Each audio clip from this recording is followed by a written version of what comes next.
BJP কর্মীদের বাদ দিয়ে বেছে বেছে আবাসের ঘরের সার্ভে করার অভিযোগ উঠল তৃণমূল পরিচালিত গ্রাম পঞ্চায়েতের বিরুদ্ধে। এই অভিযোগ তুলে ইসলামপুর ব্লকের পণ্ডিতপোতা ২ নম্বর গ্রাম পঞ্চায়েত ঘেরাও করে বিক্ষোভ বিজেপির। জানা গিয়েছে, কিছুদিন ধরে প্রধানমন্ত্রী আবাস যোজনার প্রকল্পের সার্ভের কাজ শুরু হয়েছে। বিজেপির অভিযোগ, যোগ্য গরিব মানুষ রয়েছে, তাদের বাড়ির সার্ভে না করে অযোগ্যদের বাড়ি সার্ভে করছে। এই অভিযোগ তুলে ইসলামপুর ব্লকের পণ্ডিতপোতা ২ নম্বর গ্রাম পঞ্চায়েত ঘেরাও করে বিক্ষোভ দেখাতে শুরু করে। যদিও গ্রাম পঞ্চায়েতে প্রধানকে না পেয়ে প্রধানের প্রতিনিধিকে ঘিরে বিক্ষোভ দেখায় বিজেপি। বিজেপির দাবি, যোগ্য গরিব মানুষের বাড়ি সার্ভে করে সঠিক ব্যবস্থা না হলেই আগামী দিনে আরও বৃহত্তর আন্দোলনের হুঁশিয়ারি দেওয়া হয়। অন্যদিকে সমস্ত অভিযোগ অস্বীকার করেন প্রধানের প্রতিনিধি অজিত সরকার। তার দাবি, সরকারি নিয়ম মেনে আবাস যোজনার প্রকল্পের ঘরে সার্ভের কাজ করা হচ্ছে।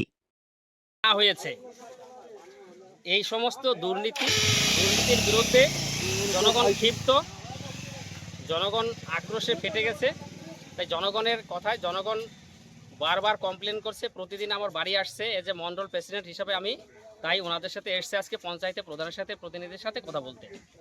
এরা দেখা যাচ্ছে যারা লিগেল ঘর পাওয়ার তাদের সার্ভে করছে না। হয়তো কি কারণে করছে না, এখানে কি পার্টি রং দেখছে না কি টাকা পয়সা দেখছে, অন্য যেখানে সার্ভে করার দরকার সেখানে করছেন, অন্য জায়গায় গিয়ে সার্ভে করছে। তাই আজকে প্রধান সাহেবের সাথে কথা বললাম, প্রধান সাহেবের যে প্রতিনিধি এবং পঞ্চায়েতের যে বডি এবং পঞ্চায়েতের যে এক্সিকিউটিভ সাহেব ছিল ওনার সাথে কথা বললাম।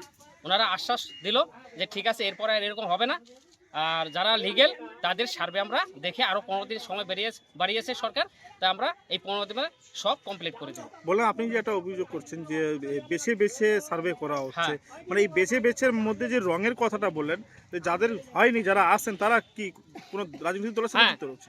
যাদের হয়নি তারা প্রত্যেকেই বিজেপি সমর্থক বা বিজেপি ভোটার।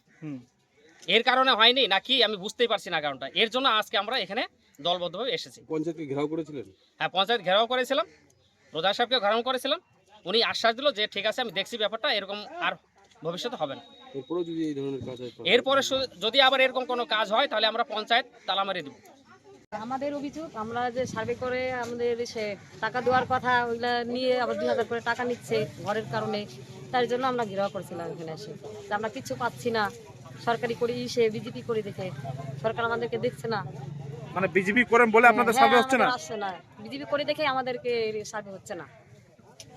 বেছে বেছে সার্ভে করছে, বেছে বেছে সার্ভে। হ্যাঁ, বেছে বেছে সার্ভে করছে। কে করছে এটা সার্ভে? কে করছে মানে আমরা তো সত্যি কথা বলি না, কে করছে কে জানে। একটা মানুষের মধ্যে হয়ে গেছিল যে 15 তারিখ লাস্ট ডেট।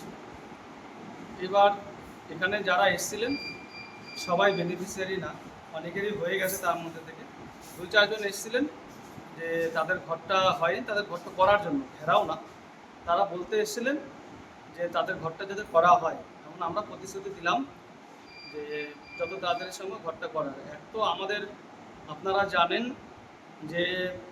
যে সমস্ত কর্মীরা 3 বছর বা তার ঊর্ধ্বে চাকরি করছে কোনো পঞ্চায়েতে, তাদের সকলেরই ট্রান্সফার হয়েছে। এবার গত ট্রান্সফারটা, এই ট্রান্সফার হয়ে যাওয়ার পর নতুন যারা আসছে তারা এখনও সবাই এসে এখন পর্যন্ত জয়েন করেনি। যেমন আমার পঞ্চায়েতে এখনও সেক্রেটারি নেই, 2 জন সহায়ক জয়েন করেছে, তারা সেন্সাসের ডিউটিতে তাদেরকে দেওয়া হয়েছে, তারা সেন্সাসের ডিউটিতে চলে গেছে। আমার একজন এক্সিকিউটিভ সাহেব আছেন পঞ্চায়েতে এখন স্থায়ী বলা চলে, এবং ওনাকেও অ্যাডিশনাল হিসেবে মাটিগন্ডা 2-তে ডিউটি দেওয়া হয়েছে। 3 দিন এখানে থাকছে, 2 দিন ওখানে থাকছে। এই একটা সমস্যা।